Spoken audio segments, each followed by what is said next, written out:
केसम के वर्कर्स आज धड़ाधड़ डिज़ाइंस छाप रहे थे। कॉफ़ी के भाप उड़ाते मग्स आज हर डिज़ाइनर के हाथ में नजर आते थे। पीक्यू प्रोजेक्ट के डिज़ाइंस जल्द ऑन एयर होने थे। प्री बुकिंग शुरू होने में बस कुछ दिन बाकी थे। तकरीबन हर डिज़ाइनर अपने डिज़ाइन को आखिरी टच देता नजर आ रहा था, लेकिन एक ऐसा डिज़ाइनर था जिससे अब तक काम नहीं हो पा रहा था। उसके हाथ जामिद थे, दिमाग आइडियाज से भरा हुआ, मगर सुन कुछ था जो पिछले कई माह से उसे कोई डिज़ाइन बनाने नहीं दे रहा था। आर्टिस्ट का दर्द काश कुछ समझ सके। अपने ऑफिस में ग्लास वॉल के सामने रखे सोफे के आगे उसे एक छोटी मेज़ रखी हुई थी। आसपास स्केच पेंसिल्स, रंग, टैबलेट, कागज़, स्केचबुक और कई मुड़े तुड़े कागज़ पड़े थे। उसके घुंघराले बाल आज माथे पे बिखरे थे, आंखें बेतहाशा सुर्ख थीं। उसी लम्हे उसके ऑफिस का दरवाज़ा एक धार से खुला। बराक हनीफ चेहरे पे गैसो गजब लिए अंदर आता दिखाई दिया। मैं उस लड़की को अपने हाथों से मारूंगा। उसका कत्ल जिस दिन भी हुआ मेरे हाथों से होगा। कैफे के पुरसुकून गोशे में बैठी शेजल कतन पुरसुकून नहीं लगती थी। इस वक्त उसका चेहरा गुस्से से भरा था, नसें ऊपर आई थीं। वो व्हाट्सएप वॉइस नोट रिकॉर्ड करती अपनी दोस्त को आज के रेंट्स भेज रही थी। हर 2 मिनट बाद वो तंज और तमस्सुर से अपनी बात बताते हुए रुक जाती और लाइक वाओ, लाइक सीरियसली जैसे जुमलों का इजाफा करती थी। पेंस कलेक्शन के दफ्तर से निकलने के बाद वो सीधा यहाँ आई थी। उसे अपना गुस्सा प्रोसेस करना था। वो अगर बोलती ना तो फट पड़ती। किसे कत्ल करने निकले हो तुम सिंगल पसली? गैस से गर्दन सोफे पे गिरा दी। पराग सुख दुखते हुए चेहरे के साथ आगे आया। वो ग्लास वॉल के सामने तन कर खड़ा हो गया। शेजल सिम्पसन वापस आ चुकी है। उसे चबा चबा कर इतला दी। गैस से पट से आंखें खोल दी। क्या मतलब? वो वापस आ गई है? वो गई कहाँ थी? वो महसूस हुआ। वो तो रोज़े अव्वल से वहाँ है। उसे पराग के दिल की जानिब इशारा किया। और वहाँ भी। अब के पराग के दिमाग की जानिब इशारा किया। बको मत लूसीफर, मैं सीरियस हूँ। वो आज मेरे ऑफिस आई थी। उसने मेरे सामने खड़े होकर कहा वो मुझसे नफरत नहीं करती। वो ऐसा कैसे कह सकती है? तुम्हें एतराज़ किस बात पे है? उसके ये कहने पे कि उसे तुमसे नफरत नहीं है, या फिर यही बात तुम्हारे सामने खड़े होकर कहने पे? उसे बाजू सीने पे बांधे, आंखें महसूस कुन अंदाज से बुराक के चेहरे पे गाड़ रखी थी। बुराक ने सब करने की कोशिश की। जो कुछ भी माजी में हुआ था उसमें मेरा कोई कसूर नहीं। कमाल डिठाई थी। जो कुछ भी माजी में हुआ उसमें उसका कोई कसूर नहीं। मैं एक फिरकी हुई लड़की थी। शायद मैंने उसे वो सब बताते हुए भांग पी ली थी। मैं इतनी पागल कैसे हो सकती हूँ? उससे वॉइस नोट रिकॉर्ड करते हुए हैरत का मुजाहरा किया। फिर बेसारी से फ़ोन को मेज़ पे धर दिया और मेज़ पे रखे केक का एक बड़ा सा टुकड़ा उठाकर मुंह में डाला। उसे खाना चाहिए था, ढेर सारा खाना। मुश्किल मसाइल परेशानी उनके हल के बाद उसे बस खाना ही चाहिए होता था। केक का एक बड़ा सा टुकड़ा खा लेने के बाद उससे मोबाइल उठाया। खुली हुई चैट में अब उसकी दोस्त के मैसेजेस चमक रहे थे। वो उसे समझा रही थी, शायद काम डाउन होने को कह रही थी, लेकिन शेजिल ने फैसला कर चुकी थी। मैं कल सुबह अपना इस्तीफा उसके मुंह पे मार कर आऊंगी। मैं कल सुबह उसे आधे ऑफिस के सामने फायर करूंगा। समझती क्या है खुद को? वो गुस्से से बड़बड़ाया, साथ आगे बढ़कर मेज़ पे धरी कॉफ़ी का मग उठा लिया और एक ही घूंट में अपना हलक चला लिया। तुम उसे फायर करो या ना करो, वो खुद कल सुबह इस्तीफा तुम्हारे मुंह पे जूते की तरह मारेगी। आकाश, मैं वो मंजर अपनी आंखों से देख सकता। उसे ताज्जुब हुआ। तुम मेरे दोस्त हो या फिर उसके? वो दबा दबा उड़ रहा। मैं तो सच्चाई का अलंबरदार हूँ। जो कुछ तुमने उसके साथ किया था वो इंतहाई नाजेवा था। तुम्हारे जैसे दोस्तों पे लिखा गया है, मुझे मेरे दोस्तों से बचाओ। और तुम्हारे जैसे दुश्मनों पे लिखा गया है, दुश्मन कम अकल हो मगर कम नस्ल ना हो। बुराक अब के यहाँ से वहाँ चक्कर लगाने लगा था। उसे किसी पल चैन न आता था। उसे अपने ऑफिस में रखने की एक वजह बताओ मुझे। बिलाहिर वो रुक गया। खुद को एक तो हिच्ची देनी चाहिए। वो टैलेंटेड है, अपने काम को जानती है और प्रोफेशनल है। और अगर कोई और वजह ना मिले तो उसे अपने दिल की मलका समझ कर रख लो। जॉब छोड़ने की एक वजह बताओ मुझे, सवाए इसके कि वो तुम्हारा दुश्मन रह चुका है। शेसिल की दोस्त का 10 सेकंड का वॉइस नोट उसे उलझन में डाल गया। वो कमीना है, सलील है और गैर प्रोफेशनल है। एक हाथ में केक का टुकड़ा उठाए, मुंह को उसी केक से भरे वो फंसी फंसी आवाज़ से बोली, पहली दो वजूहात निहायत फजूल है और तीसरी का कोई सबूत नहीं, क्योंकि अब तक तुमने उसके साथ काम नहीं किया। अब के शेसिल को गुस्सा आया था, सख्त गुस्सा। उसकी ये दोस्त हर दफ़ा यही करती थी, उसका साथ देने की बजाय उससे करेक्ट करने की लग जाती थी। तुम्हारी कोई दलील, कोई बात मेरा फैसला नहीं बदल सकती। मैं कल सुबह इस्तीफा उसके मुंह पे मारूंगी। तुम्हारी कोई दलील, कोई बात मेरा फैसला नहीं बदल सकती। मैं कल सुबह टर्मिनेशन लेटर उसके मुंह पे मारूंगा। उससे आखिरी फैसला कर लिया था। और जब वो इसके बदले तुम्हारा सर 10वीं दफ़ा फाड़ेगी, तब मुझे वीडियो कॉल कर लेना। यकीन मानो, ज़िंदगी में पहली बार तुम्हें देखकर खुशी होगी। पराग ने दांत पर दांत जमा कर उसे देखा, फिर अपना मोबाइल निकाल कर एक कॉल मिलाई। हाँ शाकरा, मेरे लिए एक हाइड्रा फेशियल का अपॉइंटमेंट लो। आज एक बहुत बड़े जरासीम से वास्ता पड़ गया है। कैसे मुस्कुरा के सर को हम दिया, जैसे तारीफ वसूल की हो। फिर अपना मोबाइल निकाला, अदीबा को कॉल मिलाई और पराग को इशारा किया जैसे कह रहा हो अब मेरी बारी। हबीब, मेरे लिए एक कॉफ़ी का मग लाओ और ये पिछला वाला डिस्पोज कर देना। किसी कुत्ते ने मुंह मार लिया है। ये वार सादाकारी था। पराग दिल मिलाता हुआ कॉफ़ी मग फर्श नशीन करता बाहर निकल गया। जाते जाते दरवाज़ा एक धार से मारना नहीं भूला। इसके दिन तो गिने जा चुके हैं।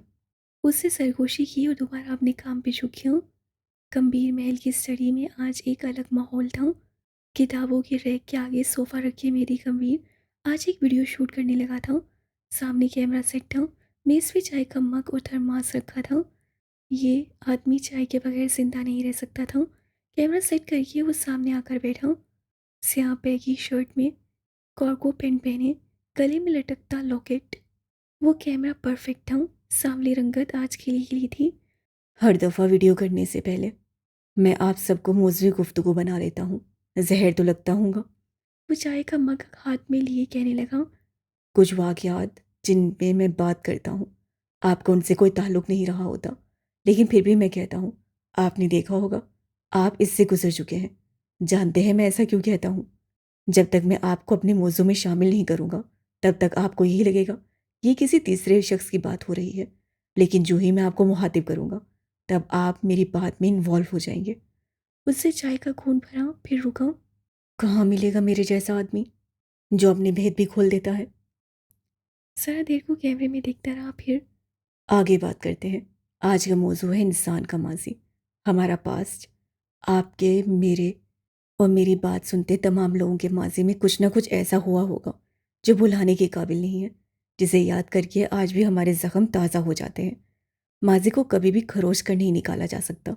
माजी से लड़ा नहीं जा सकता, मुकाबला नहीं किया जा सकता, माजी को भुलाया नहीं जा सकता। आप जानते हैं आप खुश क्यों नहीं हैं? क्योंकि आप गलत कोशिश में हैं। आप माजी को भुलाना चाहते हैं, जो कि नामुमकिन है। आपको नए ताल्लुक़ में पुराना ताल्लुक़ नज़र आता है। जब नए दोस्तों के साथ उन्हीं जगहों पर जाते हैं जहाँ कभी पुराने दोस्तों के साथ गए थे, तो यूँ लगता है जैसे खुद को धोखा दे रहे हों, उन दोस्तों या फिर पार्टनर को धोखा दे रहे हों। क्या ऐसा नहीं है?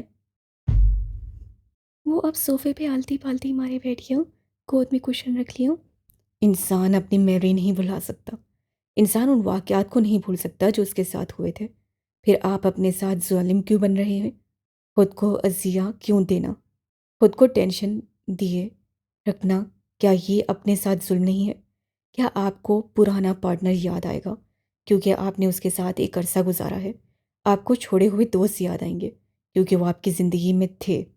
आपका मूव ऑन, आपकी सेल्फ रिस्पेक्ट ये है कि आप उसके पास वापस जाने का ना सोचें। अगर उसने आपके साथ बुरा रवैया रखा था, इस गम से निकलकर मौजूदा वक्त में खुश रहें। उससे रुककर चाय का घूंट लेना चाहा, मगर मग खाली हो चुका था। आगे बढ़कर मग को भरा, थर्मास से निकलती चाय की धार, दबेज किताबों की खुशबू और मेरी गंभीर का नरम लहजा। क्या जिंदगी तुम्हारे साथ इतनी मेहरबान भी रही है? माजी में आपके पेरेंट्स, बहन, भाई, दोस्त या रिश्तेदारों का रवैया आपके साथ बुरा रहा होगा। आपके बुरे तालीमी रिकॉर्ड की वजह से, आपके किरदार की खराबी की वजह से, या फिर और भी कई किस्म के मसाइल। लेकिन उस वक्त आप एक अच्छी पोजीशन में हैं। वही रिश्तेदार, दोस्त, माँ बाप आपकी इज्जत करते हैं, लेकिन आप माजी नहीं भूल पाते। आपको लगता है ये सब धोखा है और आप तमाम लोगों से बदसन होकर खुद को तनहा किए बैठे हैं। ये गलत है, इंतहाई गलत। आप उन लोगों के साथ चाहें एक परफेक्ट लाइफ ना गुजारें, मगर उनके साथ एक नॉर्मल ज़िंदगी तो गुजार सकते हैं ना। इंसान पे इन्वेस्ट करना हमेशा फ़ायदेमंद ही होता है। कभी आपको सिला मिल जाता है और कभी सबक। माजी की टूटी दोस्तियाँ, ताल्लुकात को चाहे मत जोड़ें, मगर यूं खुद को तकलीफ क्यों देनी? मूव ऑन का मतलब ये नहीं होता कि आपको माजी में हुए वाक़यात सिरे से भूल जाएंगे। मूव ऑन का मतलब ये है कि आपने अपने दिल से उन लोगों की इज्जत निकाल दी जो आपकी इज्जत नहीं करते।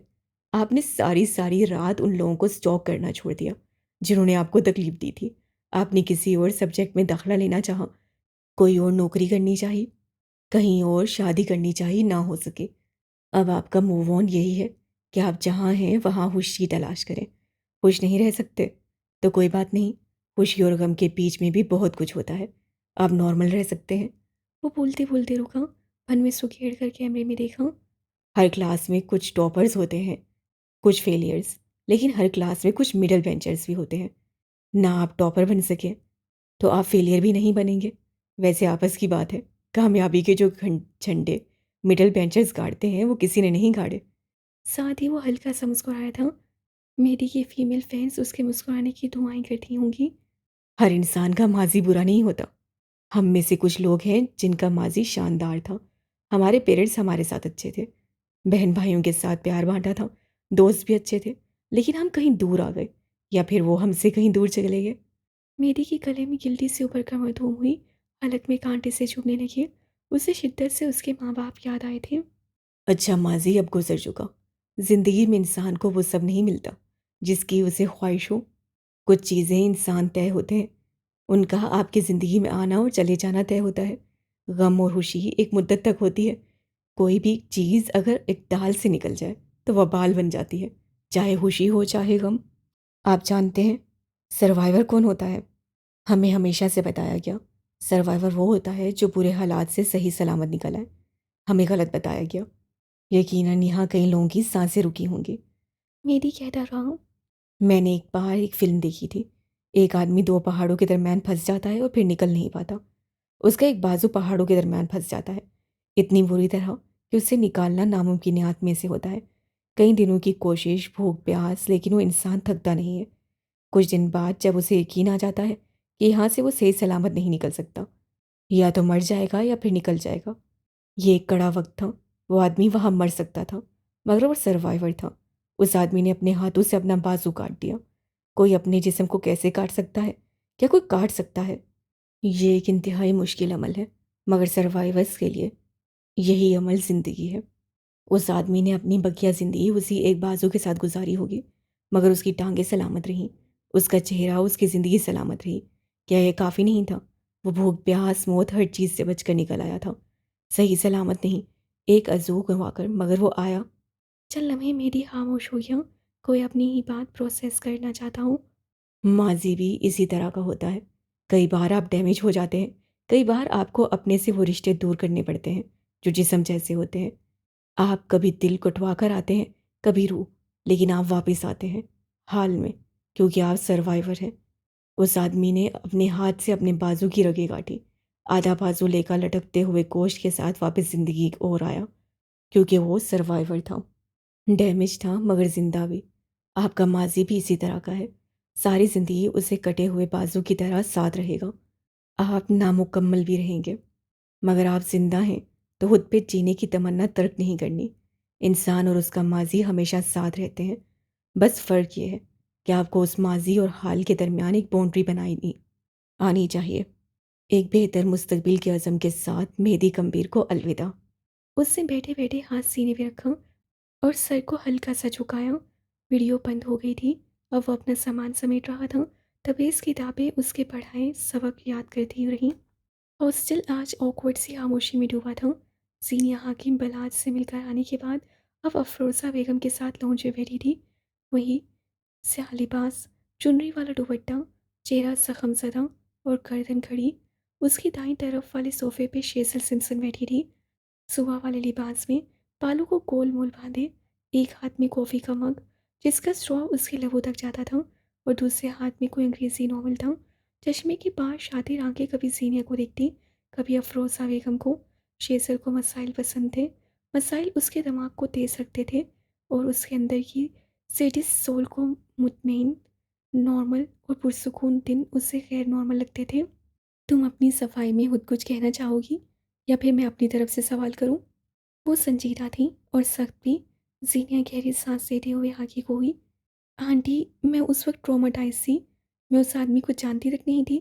फिर मैं उसे कैसे अपने बारे में सब सच बता दी थी? वो आदमी एक रात कल मुझे पार्क में मिला था। उसने मेरी गर्दन पे बंदूक रखी। उससे मुझे मारने की कोशिश की, वो भी सिर्फ एक फिक्शनल किरदार के लिए। क्या आप यकीन कर सकती हैं मैं आह थू इंतहाई बेकार। जीने की बात के दरमियान में शेजल मुंह बिगाड़ कर बोली, उसकी कॉफ़ी का जायका अच्छा नहीं था। तो संजीदा औरतें अब उस गैर संजीदा औरत नुमा बला को देख रही थी। शेजल ने खिसियानी हंसी हंसते हुए हाथ ऊपर उठाकर गोया सरेंडर किया था। मैं आपको इत्मीनान में लेना चाहती थी। मैं इस मसले को इसी तरह फिक्स करना चाहती थी जिससे आपको कोई मसला ना हो। लेकिन आई एम सॉरी, मुझसे ये नहीं हो सका। उससे शायद ज़िंदगी में पहली बार सॉरी कहा था। मैं आपसे रिक्वेस्ट कर रही हूँ कि प्लीज़ आप मेरे घर वालों से इस बारे में बात ना करें। मैं ये क्या बकवास! 1,500 की ली थी ये किताब। ऐसे कैसे मरकज़ी किरदार को मार दिया? रीडिंग क्लासेस वाली लड़की एक बार फिर उनकी गुफ्तगू में मुखल हुई थी। अब के आंटी और सीनिया ने एक गहरलुदा निगाह उस पर डाली थी। शेज़ल ने अपनी आंखें पेंडुलम की तरह यहाँ से वहाँ घुमाई, जैसे कह रही हो, वाई सो ऑफेंडेड, और फिर दोबारा गर्दन किताब पे झुका ली। आंटी की फेवरेट ना होती तो इस वक्त सीनिया उसका गला दबा चुकी होती। काश वो ये कर सकती, ए काश। देखो सीनिया, मैं नहीं जानती तुम उस ड्रग्स के बैग को लेकर इतनी जज्बाती क्यों हो गई थी। मैं नहीं जानती कि तुम अगर मेहदी गंभीर पे यकीन कर सकती हो तो उसके भाई गैस गंभीर पे क्यों नहीं। जीनिया को 400 वोल्ट कट करंट लगा था। उस आदमी का नाम कैस गंभीर था और खुदाया वो मेहदी का कज़न था। यानी वो महल और पुरताश जन्नत नुमा घर मेहदी गंभीर का था और उसका कज़न। वो एक दूसरे से इतने मुख्तलिफ, बेयकीनी से उसके लब हल्के से वार रह गए। मैं यहाँ रहने वाली हर लड़की की जिम्मेदार हूँ, यानी कि मैं तुम्हारी भी जिम्मेदार हूँ। जो कुछ तुमने किया है उसके बाद मैं तुम्हें यहाँ रख नहीं सकती। कल सुबह तुम यहाँ से जा सकती हो। मैं तुम्हारे घर वालों को कॉल नहीं करूँगी, लेकिन मैं चाहूँगी कि तुम खुद उन्हें कॉल कर लो। वो कहते हुए अपनी जगह से उठ खड़ी हुई। सीनिया बस उन्हें देखती रही। शेज़ल अब जल्दी जल्दी आगे सफ़ात बढ़ रही थी। 1,500 ज़ाया हुए तो वो इस इंस्टाग्राम राइटर को 150 गालियाँ देकर आएगी। आप जानती हैं, खूबसूरत, बाएतमाद, ज़हीन और खुशशनास होना कितना बड़ा जुर्म है। सीने कहते हुए अपनी जगह से उठी। अब वो दोनों संजीदा औरतें एक दूसरे को देख रही थीं, आमने सामने एक दूसरे के रूबरू। गैर संजीदा औरत ने भी अब के सर उठा लिया था। किताब बोर्ड लगी थी। मैंने अपनी क्लास में जब कदम रखा तब वहाँ मुझसे ज़्यादा खूबसूरत लड़कियाँ थीं, लेकिन कोई भी सीनियर हाकिम नहीं थी।